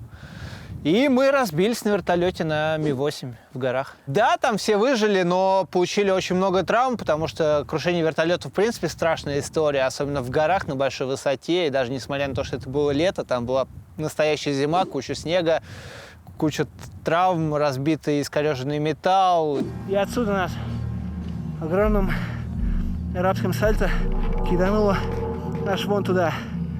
Я живой. Ну, как бы посмотрим, что там дальше. Когда вертолет вращался, бился об склон, и все мы получали травмы, бортмеханик получил самые тяжелые травмы, там был разрыв внутренних органов, перелом позвоночника и так далее. И в какой-то момент у него пульс был 26 ударов в минуту, и для того, чтобы он не отключился, напомню, это произошло на высоте 5400. То есть мало кислорода и все остальное. Мы кололи ему адреналин в сердце. Вот как в кино показывают, настоящая большая игла прямо в сердце, чтобы человека запустить и вообще дать шанс хоть какой-то выжить. После всех этих травм он восстановился не через 1, не через 2 года. Он восстановился, ходит, живет здоровой жизнью, не летает, но живет. И долгое время было страшно летать, но мне по работе приходится летать. В горах очень много, благо в горах летают в основном очень опытные пилоты, и страх со временем отошел, в том числе потому, что я начал изучать, в принципе, технологию полета и пытаться понять, почему мы тогда разбились. Была идеальная погода, солнышко, штиль, лето, да, высота большая, но, как выяснилось, у пилота не было допуска на такую высоту, и просто по ошибке пилота мы попали в вихревой поток, борт очень сильно просадило вниз, мы ударились первый раз, и, в принципе, если бы ничего в тот момент пилоты не стали делать, мы бы, скорее всего, так не размотались. Но они начали пытаться взлететь на уже получившем повреждение вертолете. Мы подлетели. В тот момент, когда начали подлетать, мы цепанули хвостом за склон, нам разорвало хвост. Мы подлетели, нас начало вращать на авторотации, зацепились лопастями за еще один склон, оторвало все лопасти, и мы, как селедки в бочке, начали кувыркаться вот в этом Ми-8. А это, напомню, огромный автобус на 20 с лишним человек. И мы вот огромной толпой, как селедки в бочке, начали кувыркаться по склону, который заканчивается 1,5-километровой стеной. Нам повезло, что мы просто остановились в снежный наддув, который нам не дал улететь дальше и умереть. На Камчатке я не боялся летать, и люди, в принципе, все пилоты летают очень много. Здесь это чуть ли не главный вид транспорта, кроме городов. Для того, чтобы добраться куда-либо, у тебя есть вертолет. И поэтому здесь все пилоты очень опытные. В центральной части России очень мало у кого есть такой налет вертолетных часов. Это памятник вертолетчику очень легендарному камчатскому, самарскому. И вот этот вот пик, он тоже называется пик Самарского. В честь вертолетчика? В честь вертолетчика, да. Так. Это, скажем, представитель первого поколения пилотов, вертолетчиков, который обучил вот всех тех пилотов, которые сейчас летают.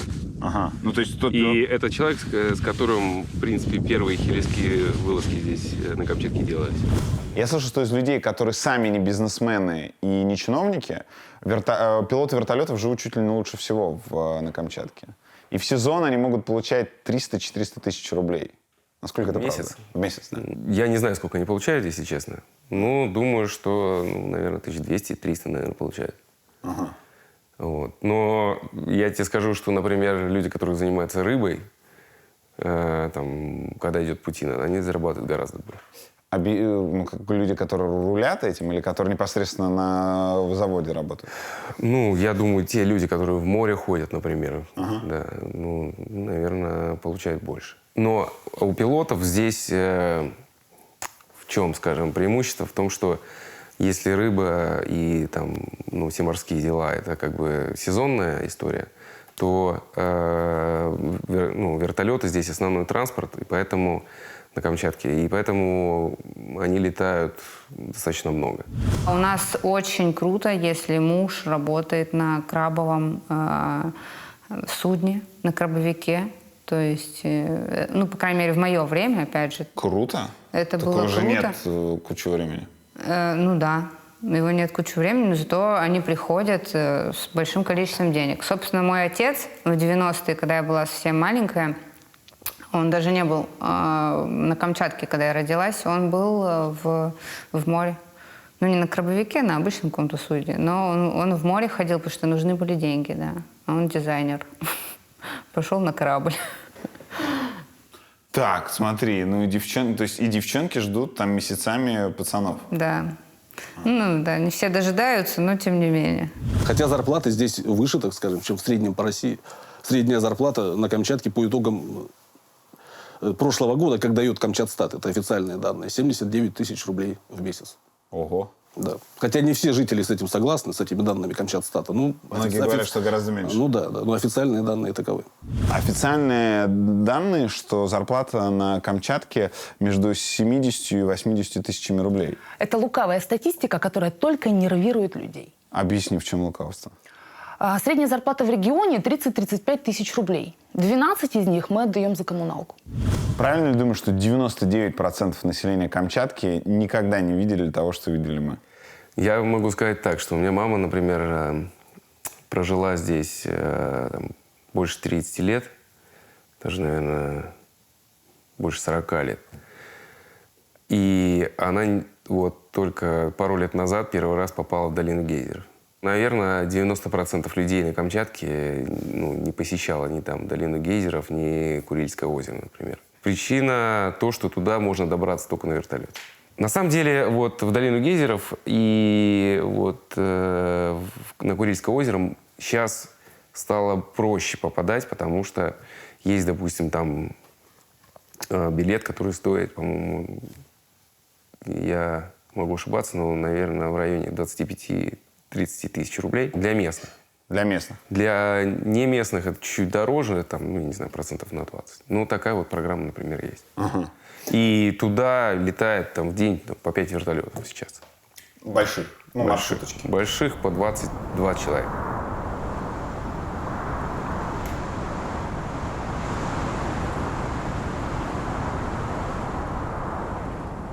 Отдых на Камчатке – это отдых элитный.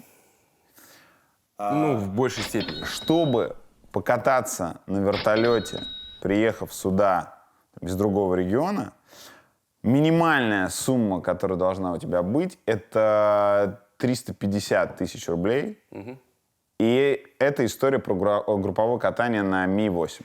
Ну, это недельная программа, да, которая включает в себя там, питание, проживание, ну, все вот эти вот travel, какие-то расходы, плюс это там, 8 часов вертолетного времени, что примерно там, 4-5 дней катания. На самом деле есть другие вариации. Какие? Вариации, например, мы делаем там программу, которой ты несколько дней ходишь там, на сплитбордах или там, на скитур, просто вот ну, с базовой... Объясни, что такое скитур? Ну, это когда у тебя лыжи с нескользящей поверхностью, да, одеваются комуса, и ты идешь наверх. Так. Соответственно, зашел на вершину, комуса снимаешь, ну и дальше едешь вниз на лыжи. А сколько на сплитах то же самое, то есть это есть такая доска, которая раскрывается на 2 лыжи, также одеваются комуса, ты идешь наверх, ну наверх идти где-то там, в зависимости от горы, там, в районе часа-полтора часа. Ага. Ты зашел там, за это время на вершину, собрал сноуборд из 2 лыж, или же, там, ну, если ты на лыжах, просто снял комуса, убрал в рюкзак и поехал, скатился. И так ты можешь сделать... Вот у нас недавно были канадцы, которые в день делали, там, я не знаю, 5 спусков.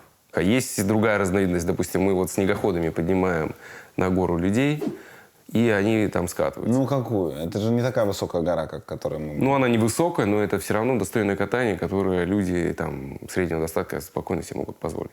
Хорошо. Сама программа, я не знаю, 10 тысяч в день стоит. Во, давай смотри. Человек в Москве посмотрел, не знаю, в Москве, в Казани, в Новосибе, в Петербурге. Он смотрит вот эти вот виды, которые нам посчастливилось увидеть, и он думает, блин, сколько минимально может стоить история, чтобы вот такое увидеть? Если, допустим, приезжать там на неделю и эту программу собирать из разных составляющих, вот как я сказал, да, скитур, там, допустим, снегоходы, и взять, допустим, день там, или 2 дня катания с помощью вертолета. Ну, тогда давай один, чтобы дешевле. Давай один. Ну, так. Тогда можно, наверное, 1100, наверное, поместить. 100 тысяч? Да.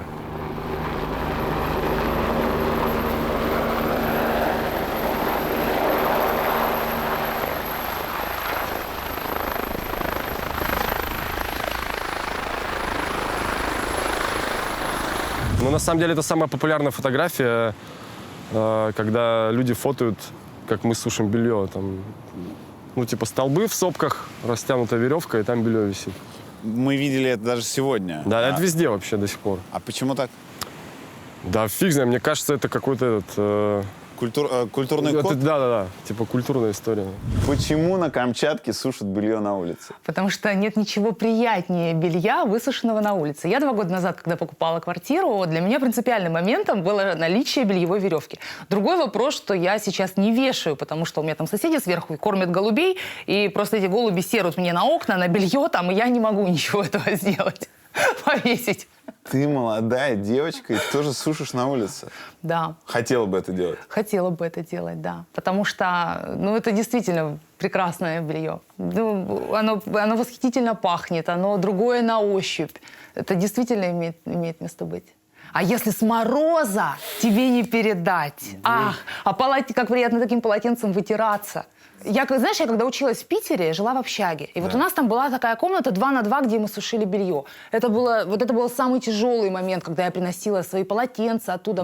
Я так и не смогла с этим свыкнуться. Просто не смогла. И я маму просила, передай мне полотенце. И она мне в посылке передавала это полотенце. И оно сколько оно что было в пути, и я открыла, и оно все равно пахнет свежестью. Ну, если будет дорога на океан, это будет очень круто, да, ее как бы не хватает. Здесь нет дороги? Здесь нет дороги, да. То есть вот то, что вот это мы делали, это не потому, что нас Артем решил провести по какому-то особому пути? Да, 2 недели назад мы приехали в пятницу сюда, заночевали, было 5 машин, в субботу мы уже не смогли уехать, потому что был ветер и снег. И нам здесь пришлось... 15 километров до города? Да, но там буквально 300 метров, 400 было заметено снегом, 5 метров были переметы, и мы не могли отсюда выехать. Пробовали съехать там и на поле, и как-то проползти. Короче, в общем, мы заплатили 15 тысяч, приехал трактор и почистил нам дорогу, мы выехали. Мы 5 часов прождали, ну как бы так себе, да, история. Не, ну дорога есть летом. Она просто в плохом состоянии. Тоже власти постоянно обещают ее подремонтировать. И вот сейчас, буквально сейчас обещают, что вот будем делать, возможно, в этом году. Да. Последний раз ее делали, когда приезжал Дмитрий Медведев. Ее тогда там закатали почти как, не асфальт, но гравийка была почти как асфальт. Он проводил на берегу океана совещание. Дмитрий Медведев с министрами там провел совещание на берегу океана, и тогда дорогу там сделали хорошо. МЧСники разбили городок такой на берегу океана. Значит, вот там они совещались. Мы там были, здесь были, на берегу океана совещания еще не проводили. Вот провели. Эффективное? Я не знаю. Провели и уехали. Тут ничего не изменилось. Дорога стала лучше, да, значит, эффективная. Просто мы, когда сейчас ехали с ней, во-первых, сворачивать надо, а во-вторых, она пару раз так подпрыгнули, как будто на фугас наехали, прости господи.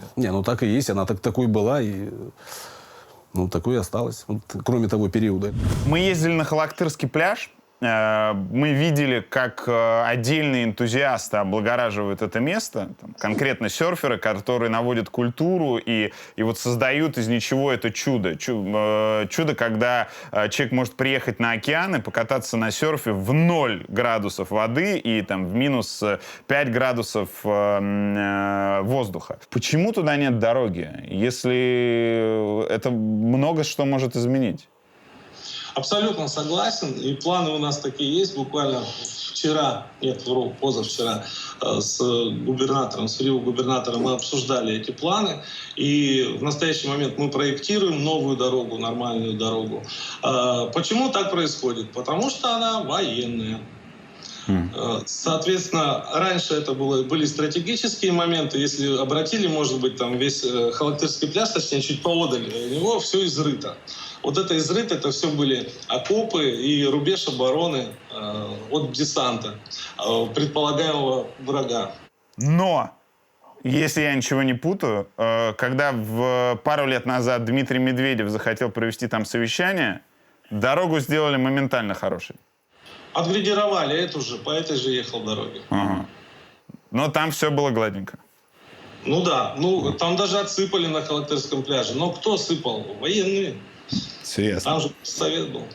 Ясин знакомый, работает журналистом, и он делал репортаж из дома на Морской улице, в котором 50 лет не делали ремонт. Он выглядит вот так, как он выглядит, и здесь по-прежнему живут люди. Этот дом не признают аварийным, и поэтому люди продолжают здесь жить.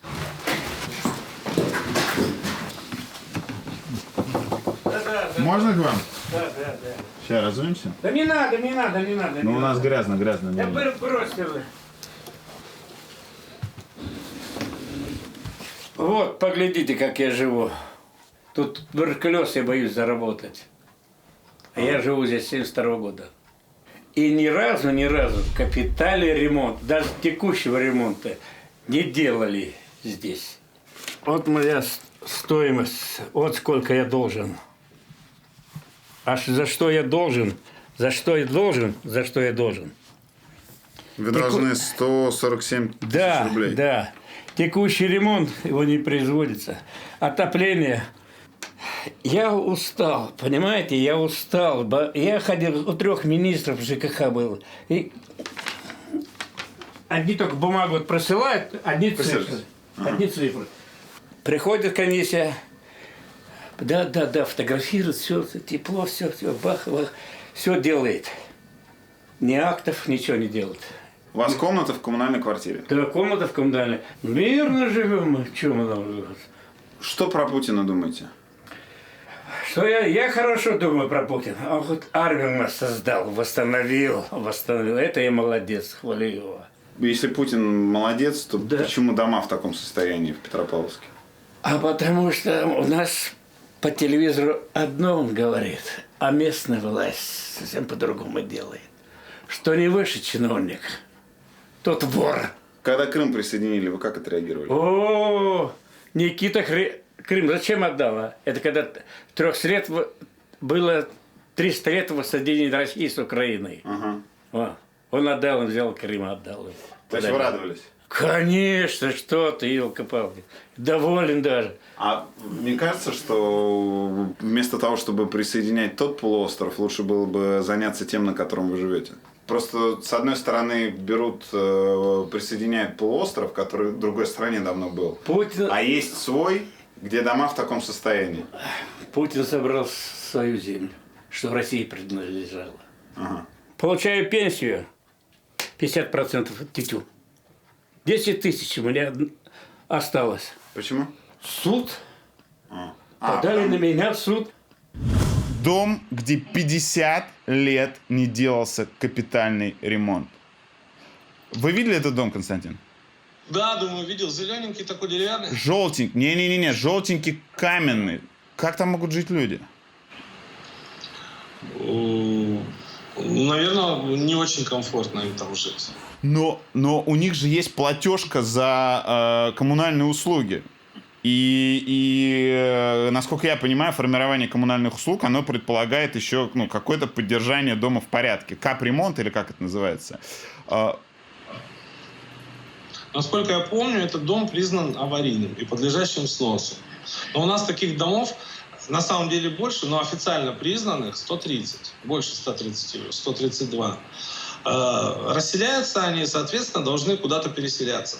А мы с вами чуть-чуть выше проговорили, что практически рынка жилищного строительства у нас нет. Существуют федеральные программы, государственные программы, по которым мы строим дома, расселяем людей, но в порядке очередности. Вот сейчас мы расселяем те дома аварийные, которые признаны такими в начале 2017 года. И их еще дальше, 130. Расселились, порядка 50, по-моему, домов. Там всю улицу Морскую, вот эту вниз, дома, по большому счету, это бараки. Почему еще так получилось? Это тоже наследие наше. Вот вся территория улицы Морской, земельный участок, принадлежит Министерству обороны. Ведомственные дома Министерства обороны. Да, они передались в город, но передались в таком состоянии, в котором вот есть. И дальше продолжают, скажем так, увядать.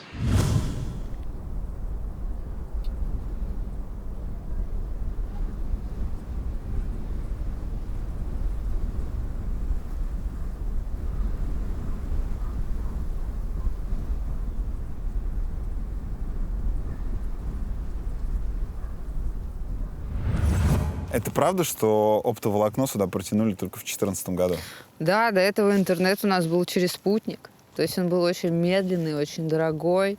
Я вообще ютубом не насмотренная. То есть я вот сейчас живу в Москве, и многие знают прям историю ютуба. Они знают, кто, когда там начал. Эдисон, да. Ван Гай. А я приехала, я вообще ничего не знаю, про кого они говорят.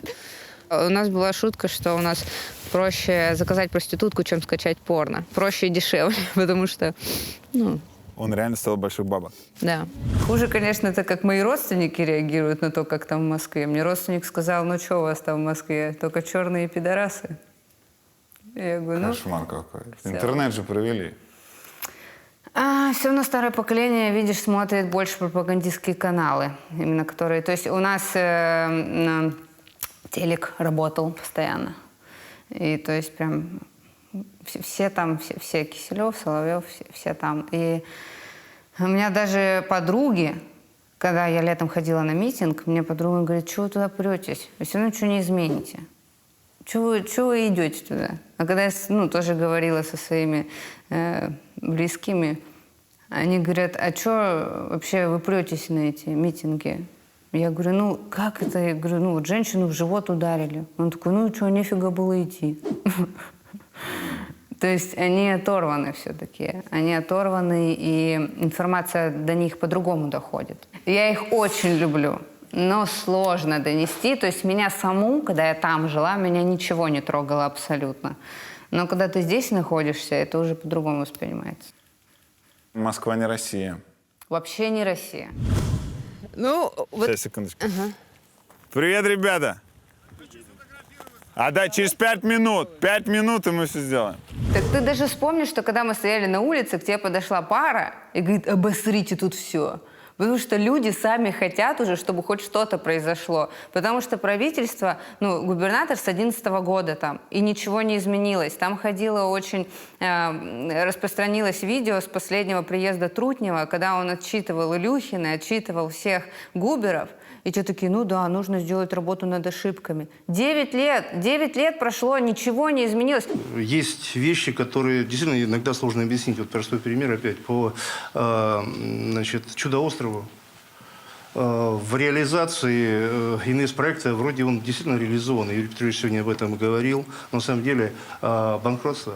Это то же самое, я смотрела новость, видос про то, как врач из Новосиба, по-моему, стоматолог, показывал условия своей работы. Там тоже вентиляция не работала, установки разваливаются, все в грязи. Он показал это, и уволили его. Не уволили руководящих, уволили его.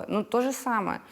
Могу сказать, что чем он мне запомнился, это тем, что он поднял себе пенсию в 2 раза, одномоментно, даже больше, чем в 2 раза. Себе и своим приближенным.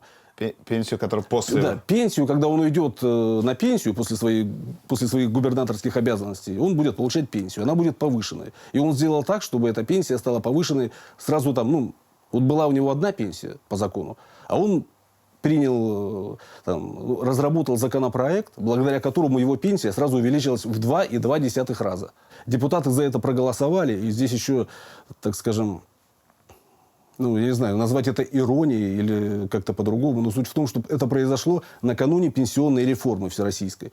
То есть они себе повысили пенсии в 2 раза, потом наступила всероссийская пенсионная реформа, и те самые депутаты, которые проголосовали за повышение себе пенсий, себе и губернатору его приближенным, не жителям Камчатки, также единодушно проголосовали за повышение пенсионного возраста всем жителям страны. То есть на них денег не хватило. Вот на свою пенсию хватает, а остальным не хватает. Если сравнивать Камчатку 10 лет назад и Камчатку сейчас, то именно город, его внешний облик, конечно, изменился. В лучшую сторону. Да. Но тут нужно понимать, что город изменился, но жить мы лучше не стали. Понимаешь? Стало дороже, жить стало тяжелее. Появляются какие-то спортивные объекты, строятся вроде как дороги, но все это происходит какими-то черепашьими темпами, и все это настолько незначительно на фоне общей нищеты, которая здесь царит, а здесь царит просто нищета и разруха. И вроде бы Владимир Иванович неплохой человек, но тут не дожал, там не досмотрел, на очередного министра завели уголовное дело, а он удивился. Вот как-то так. И мне бы и хотелось сказать, что да, вот он хороший, потому что я знаю его лично, у меня мама знает его лично. Мне бы и хотелось это сказать, а я не могу. Я тут читал, что фабрика троллей есть даже на Камчатке. Отдельная камчатская, не ольгинская, а вот отдельная. Это так? Да, за бюджетные деньги здесь функционирует фабрика троллей.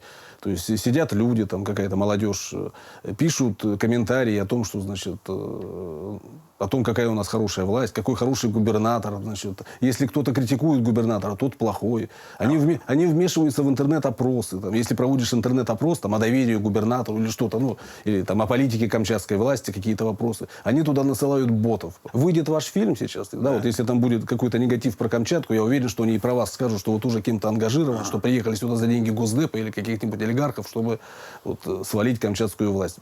Так что готовьтесь.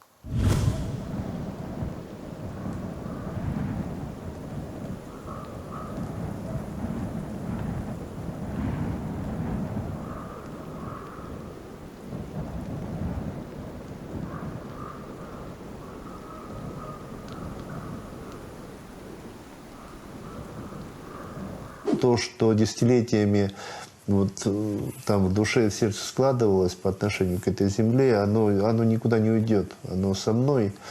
И поэтому, вот, когда будет звучать волшебное слово «Камчатка», мне всегда будет комок в горле.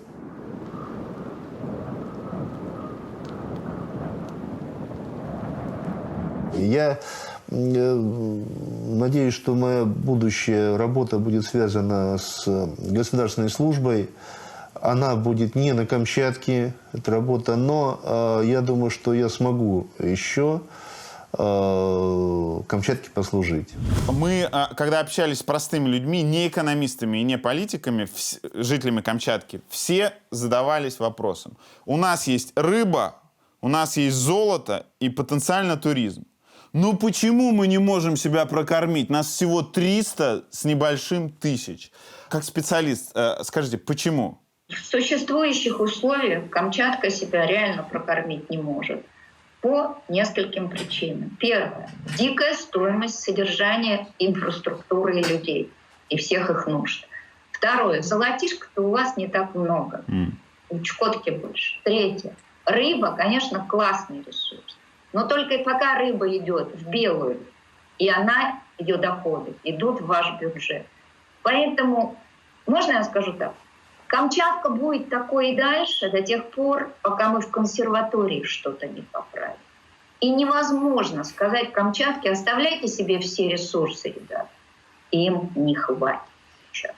Поэтому только взаимодействие федералов и регионов может что-то изменить. Но со стороны федералов, как бы это вежливо сказать, я такого настроения не наблюдаю. Вас подкармливают, ну и сидите. То есть, так как это дальний регион, все очень плохо. Все как-то вот, знаешь, потом, и там втихую делаются свои дела. А люди, ты тоже, наверное, слышал, что все обеспокоены тем, что за последний год в два раза увеличился отток населения. Молодые валят, взрослые валят. У меня отец свалил. Как только у людей есть возможность отсюда уехать, сначала отправляют детей, да, они там учатся, а потом родители тоже переезжают. Куда в первую очередь? Москва, Питер. Ага. Москва, Питер. Сейчас стало популярное направление Сочи. У меня очень много друзей в Сочи улетело. И Краснодарский край. Ага. Тепло, дешевая еда, там все такое. Мы натыкались в городе на объявления следующего характера. Квартиры в Москве, Петербурге и Калининграде. Это ходовая история, да? Да. Что люди ищут себе жилье в других городах. Да, люди уезжают.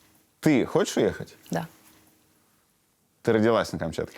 Я родилась на Камчатке, да, я уезжала дважды. Я сначала уезжала в Петербург, я там пыталась получать высшее образование. Потом я уезжала в Москву, там училась в школе телевидения Останкино. Но я всегда возвращалась в этот регион. Но в последние годы, конечно, все тяжелее, тяжелее, тяжелее. И уехать хотят все, кого я знаю. Все, кого я знаю. Это не преувеличение, это так. Но важно, они не работают в рыбе и в туризме. Нет, они не работают ни в рыбе, ни в туризме. Дочке 18 лет. А она собирается жить на Камчатке? Скорее нет. То есть планирует тоже уехать учиться в университет и, возможно, остаться там, в Петербурге, наверное. Вы поддерживаете это решение? Я, так скажем, не препятствую ей. Не смею ей препятствовать. Мне бы хотелось, чтобы она здесь жила, как говорится. Но я не уверен, что здесь у нее будут перспективы, и что она будет... что ее жизнь сложится так удачно. Если ты не занимаешься, опять же, туризмом, на мой взгляд. Ну, или там, если ты не занимаешься рыбной отраслью, что у тебя здесь какой-то бизнес рыбный. То есть здесь можно рыбу ловить, здесь туризмом можно заниматься, это нормально. И тогда, на мой взгляд, уезжать не стоит, потому что природа здесь красивая. Климат не всем нравится, но по мне тоже не самый плохой.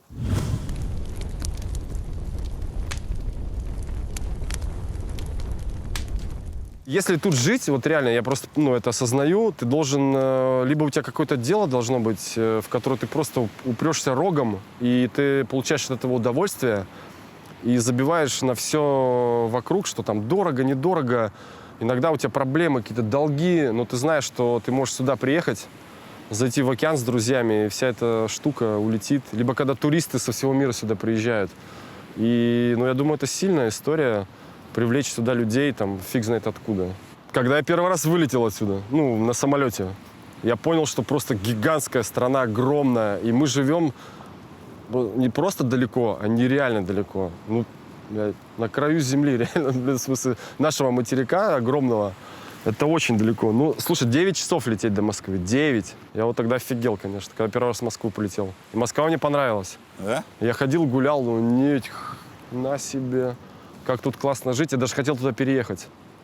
Но нет. Нет, остановил меня серфинг. Это Халатырский пляж. Для нас это просто... Для меня это место священное, реально. Я горжусь этим, что есть такое место в России, и оно у нас на Камчатке. Во-первых, супер красиво, и... Таких мест в мире очень мало. Да вообще нету просто. Где ты можешь видеть вулканы из воды, когда сидишь на доске. Или просто гуляешь вокруг горы, сопки. Очень чисто, как ты заметил. И летом тоже. Он просто 55 километров его протяженность. Я думаю, если бы не вот это все, и вся эта красота, уникальность места, и люди, которые тут живут, не знаю, я бы, не знаю, чем бы я занимался.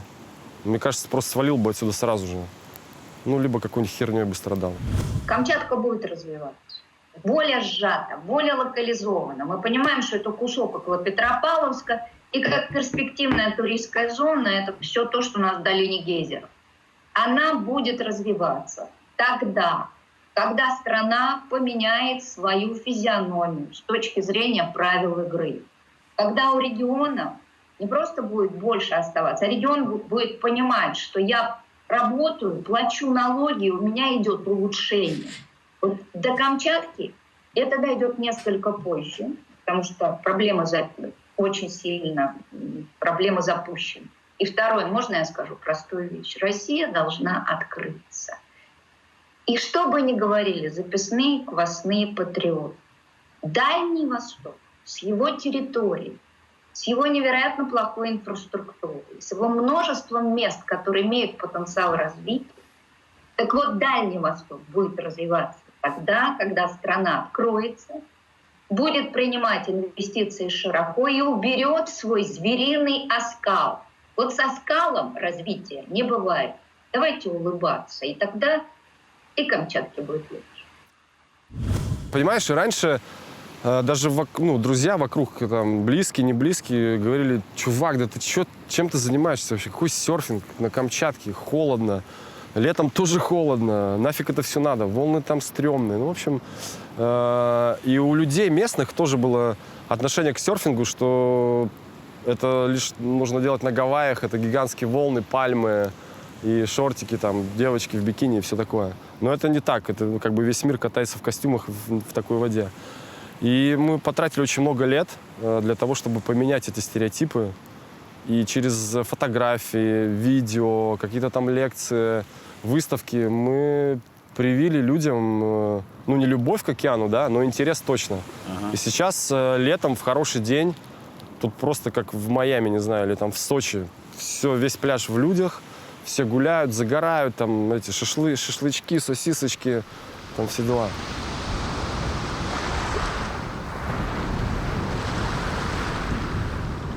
Вам возразят: то есть вы хотите отдать Дальний Восток Китаю? Я хочу, чтобы Дальний Восток был открыт для инвестиций всего мира, а не смотрел сквозь полосатые столбы. Вот все, что я хочу. И эти инвестиции шли по понятным правилам. Можно сделать концессии? Можно. Тоже инфраструктуру. Только надо понять, как они будут оплачиваться и будут ли. Чтобы не кидали инвесторов в наш национальный спорт. Я говорю, благо глупости. Абсолютно. Но страна когда-то поменяется, а роскошь Камчатки, безумная совершенно красота, когда прилетаешь и смотришь на Авачинский шок, когда лежишь в этом срубе, наполненном горячей водой из источников, смотришь на небо, и счастье наступает сразу.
Возможно, самый действенный способ узнать, насколько же огромная у нас страна и какие эмоции можно от этого получать, оказаться здесь.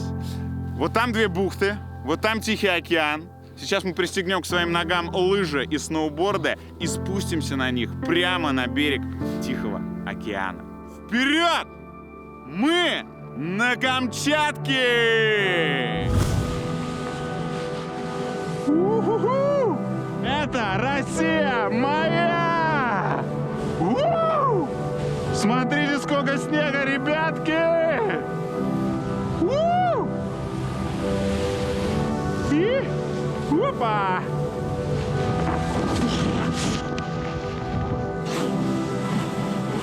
Ох, мама моя! Мамочка моя!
Короче, там был спуск, прямая аллюзия на Россию. Неудобно, коряги по лицу, вот так вот тебя шарашат. Ты вот такая турбулентность. Ты чудом проскакиваешь. И проскакиваешь к вот такой красоте.